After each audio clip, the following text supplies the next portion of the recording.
shape? Is it giving what it's meant to give? Is it?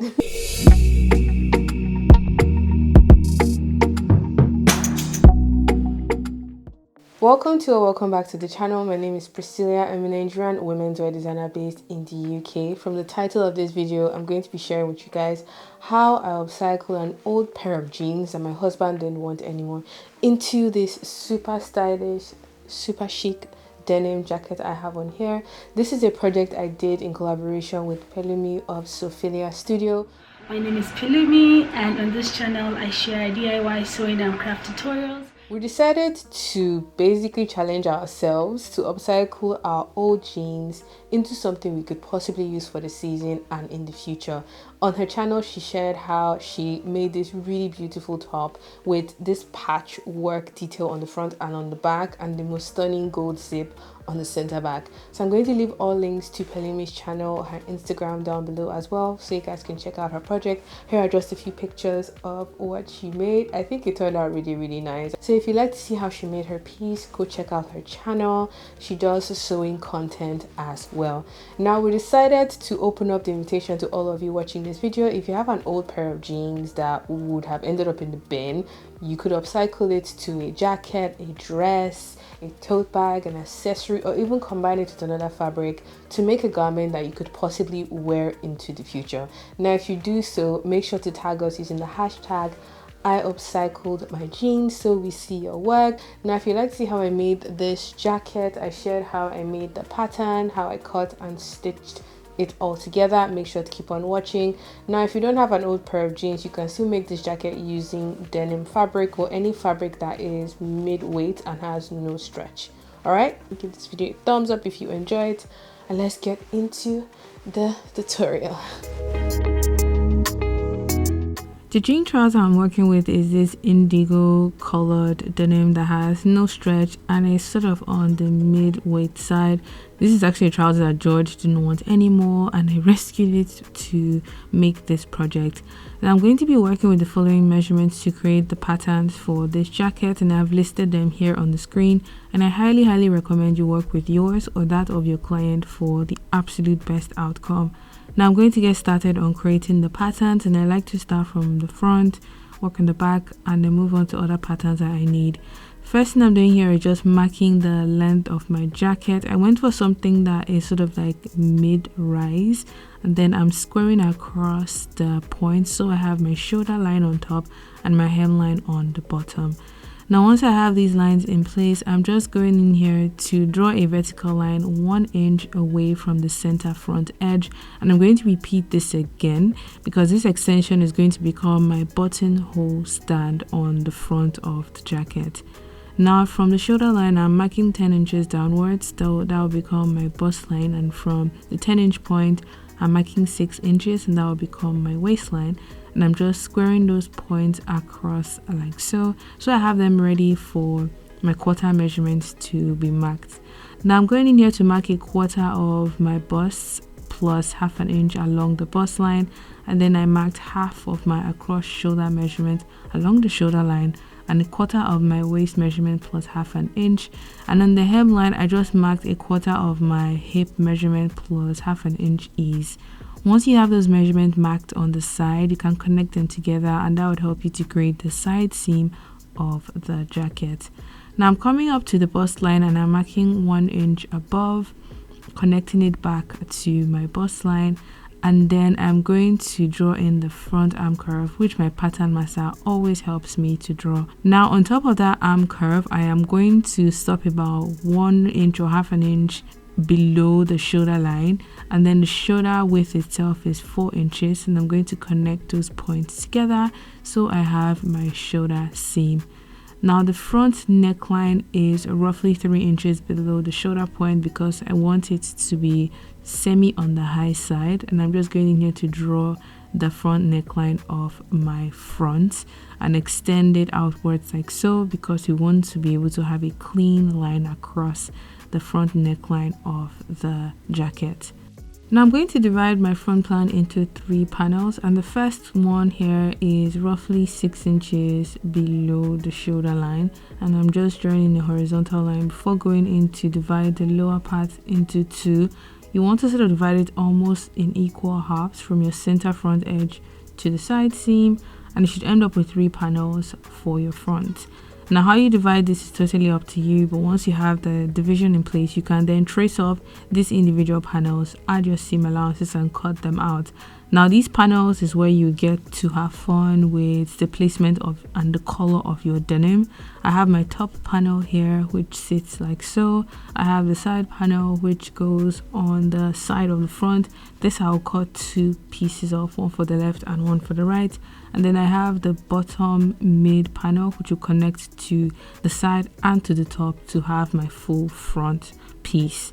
Now I'm just going in here to work on the back pattern plan, and the back is essentially the same, but one of the main difference is on that center back edge I'm going to be adding a 1/2 inch dart which helps to shape in the back of the jacket around the waistline. Now everything else is the same along the hem, along the side seam, but the arm curve of the back is shallower compared to the front. The shoulder seam is the same, but the back neckline is about 2 inches below the shoulder line compared to the front, which was like 3 inches. Now once we have that in place, I essentially just transferred the same division lines from the front to the back, so we end up with 3 panels as well, one on the top side, and the middle section is divided into 2. And once you have those panels divided in place, I went ahead to trace them off. Now the top panel I want to cut on a fold because I just want to have it as a clean piece on top, so the reason hence it doesn't have a center back seam, but that middle center back seam will have a seam because of the dart or the curved edge that center back has, and then it will connect to the side seam which will then be joined to the top, so we have the full back of the jacket in place.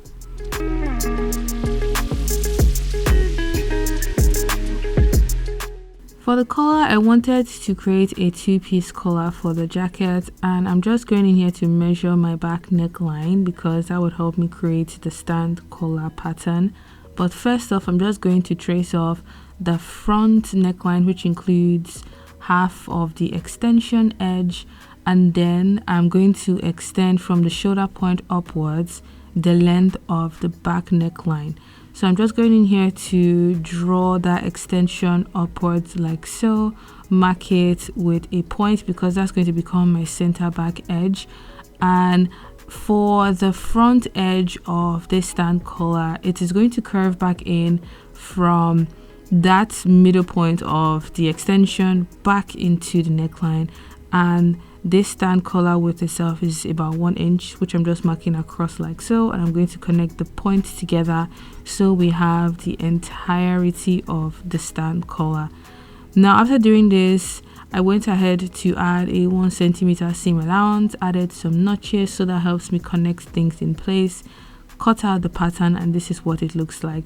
But because I want a more comfortable fit around my neckline, I'm going to be cutting along this notched point like so and spreading it by 1 inch. I found that the last time I did this type of collar and I did not spread this particular part that I'm doing now, I found it too tight around my neck.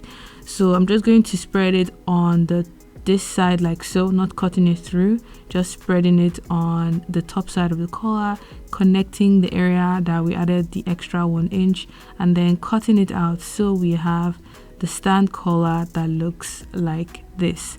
So with this stand collar done, it will help me create the other part of the collar that would be connected to it, and just so I'm sure of the fit, I went ahead to just put it around my neck so I'm happy with the way it is and if I'm comfortable with the way it fits. Now for the second collar that goes on top of this stand collar, I'm tracing from this particular point along the front and back neckline like so. I'm going to connect these points together, and the collar width itself is 2.5 inches on the front and on the back. Now I'm just going to draw in the 2.5 inch width here like so, and once I have that drawn in place, I'm going to mark the same distance on the center back and then connect them together so we have the top edge of this collar. Now when you draw in that top curve, you want to have the center back side a little bit on the straight side, and then you can have the front edges slightly pointy. I've gone ahead to add a 1 centimeter seam allowance around everywhere else but on the center back edge. Now with that done, those are the 2 color pieces that you're going to be needing for this jacket. The last piece of pattern we'll be working on is for the sleeve, and this is my new favorite way to make sleeves, which is fold a piece of paper in half and ensure that the distance from the underarm point to the folded edge is half of your around bicep measurement, and the top edge is 2 to 3 inches from the folded edge.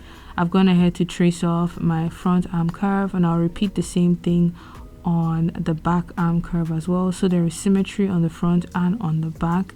And once I trace that curve off to the other side of the folded paper like I'm doing here, I'm going to connect the points together along the bottom edge and then turn my pattern master in the other direction and draw in the top of the sleeve head. Now you want to ensure that the distance of the sleeve or the armhole going upwards is the same distance of the curve that you are drawing around the top of the sleeve head, like so. Once you've done this for your front, you go ahead and do it on your back. The sleeve length I'm working with is 23 inches because I want it like proper long sleeve, and then the sleeve width at the bottom of the sleeve or the sleeve hem is 9 inches, which is around my wrist, and I'm just connecting that to the top of the sleeve like so. Draw in my grain line so I have a clear dividing point of my sleeve. Now once I have the sleeve pattern drawn, I'm going to cut out the sleeve pattern because I want to make it a 2-piece sleeve, and that would make it easier for me to cut the pattern onto the trouser. To do that, I'm going to fold the sleeve in half on this side like so. I'm going to fold the other side inwards like this, and then I'm going to actually tape down or tape together those side seam edges so I have them joined along this edge. And then I'm going to take a scissors and cut along the fold edges like I'm doing here. So you need to cut along this side and along the other side, and that gives you a 2-piece sleeve. Now this is a very basic 2-piece sleeve. I have a separate tutorial where I shared how to modify the sleeve to have a better fit on your arm. But for now, I'm going to add some notches like so. So I know the side is my front side, and then the back side, I'm going to add 2 notches so that helps me differentiate what side of the sleeve joins together. Now once I have these in places with my notches all indicated, I'm going to be adding paper underneath to add my seam allowance and cut out the sleeve pattern, and this is what it should look like. You can either just join the paper underneath or just trace around the pattern and add the seam allowance, so you don't need the piece of paper on top. It's really up to you. But once you have that done, those are all of the patterns you will need to create this jacket, which you can either use to cut your old jeans or cut on denim fabric. But if you're happy so far with the outcome, I think we could go ahead and cut the actual fabric to make the jacket.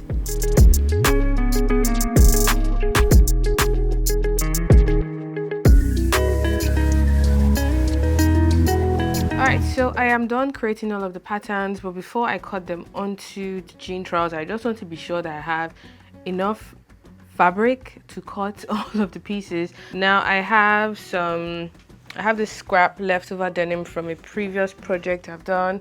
I just brought that out in case I would need it, maybe for the collar or for some panels on the back or the front. And then I brought out this pair of trousers. Now I made this, I'll say, almost 3 years ago. This is a paper bag jean trouser, and it is almost the same shade of denim color with the one that I got from George. Now I just brought these two out in case I need extra denim, but I'll let you guys know as the video progresses if I ended up sacrificing this baby and adding this, so if the main trouser was enough. I have a very strong feeling I would need to use this one and maybe some of this. We'll see how it goes, but I'll keep you guys updated. Okay, with that being said, I'm going to go ahead and cut out all of the panels, join them together. I think I would add a like hoops on the back seams so I can lace it up and pull in the waistline of the jacket if I want.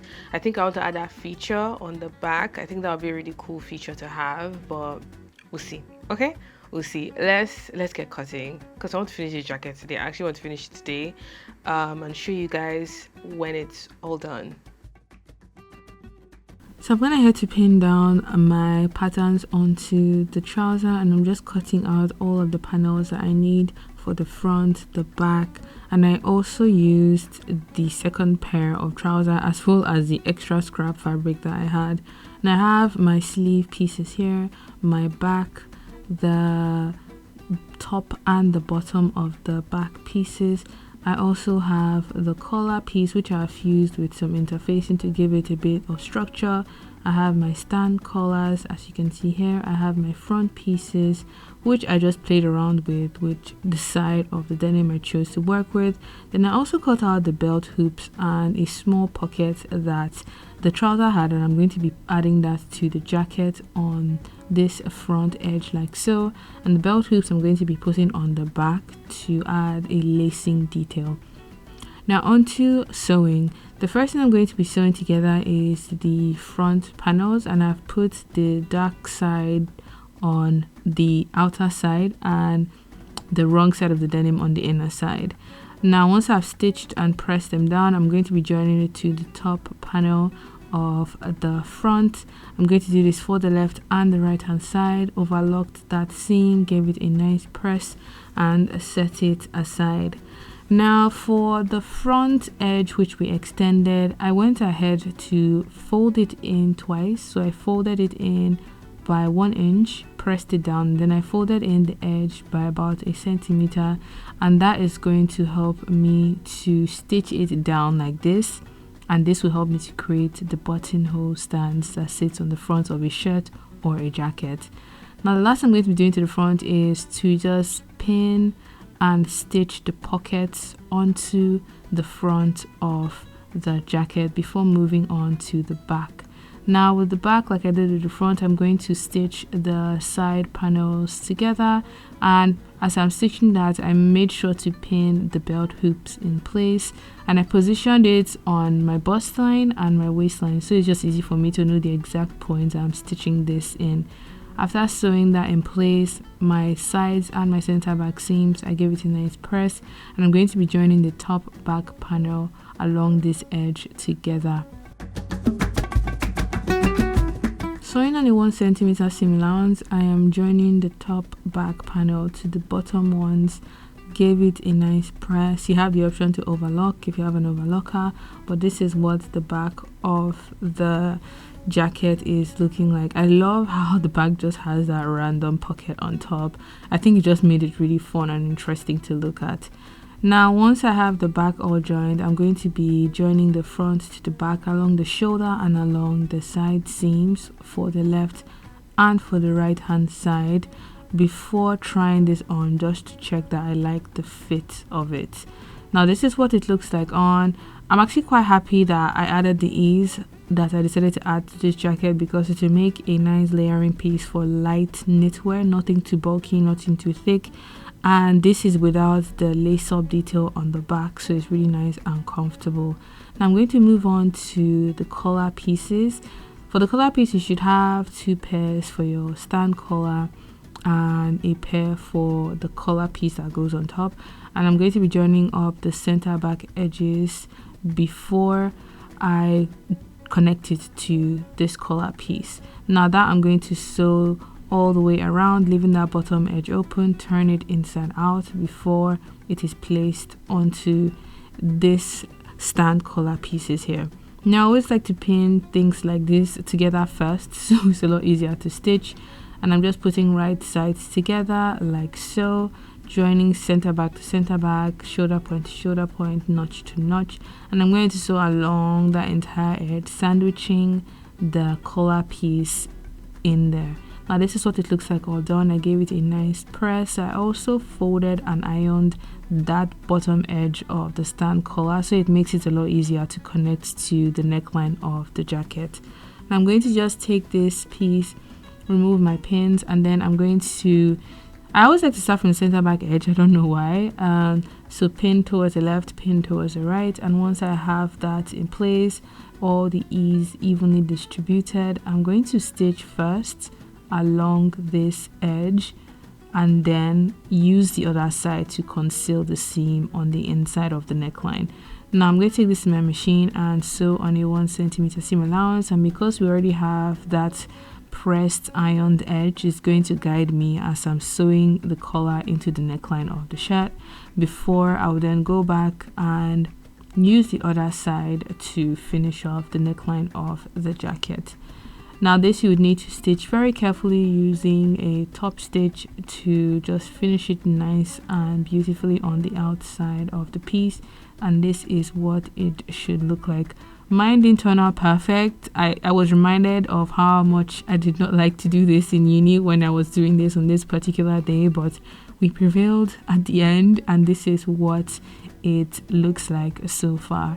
Now once you are done with that, the last thing to do is to add the sleeves to the armhole of the jacket, and because it's a two-piece sleeve, we would need to connect the sleeves on the side edges before you connect it into the armhole of the jacket on the round.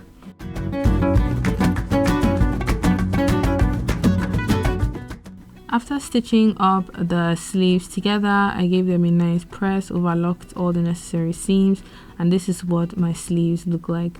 Now I'm just going to grab my jacket piece and I'm going to pin the relevant sleeve to the relevant side, guided by my notches, and I'm going to be sewing both sleeves into the armhole of the jacket. After doing that, overlock the seams as well, so I have a nicely beautifully finished jacket even on the inside as well.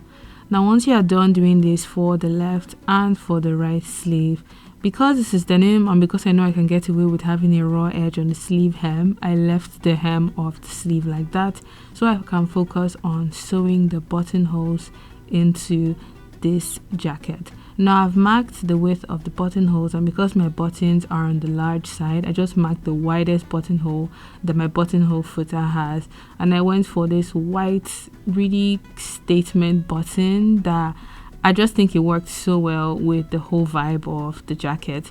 Now I only fixed 3 buttonholes because I don't plan on buttoning this thing all the way to my neck. If you want to add an extra button around the neckline, you have the freedom to do so, but I just stitched in 3 buttonholes, and I'm going to go ahead and stitch in all 3 buttons and cut open my buttonholes, ensure that the button passes through those holes to finish off this jacket.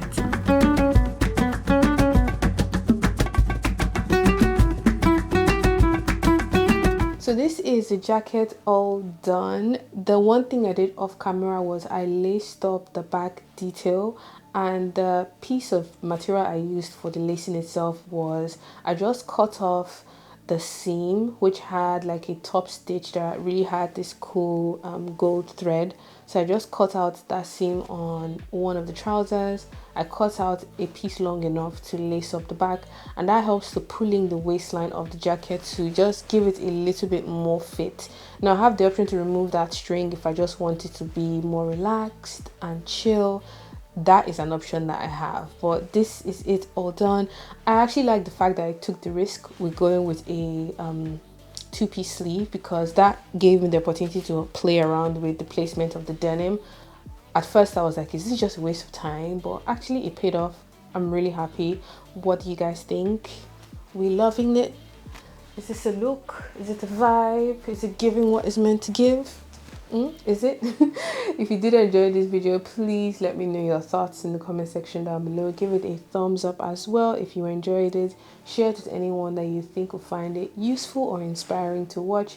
I'm also going to link Pelumi's Instagram and her YouTube channel down below, so you check out her own upcycling project, because she does sewing content on social media just like I do. Alright, until my next video, have a good morning, afternoon and evening wherever you are. Bye.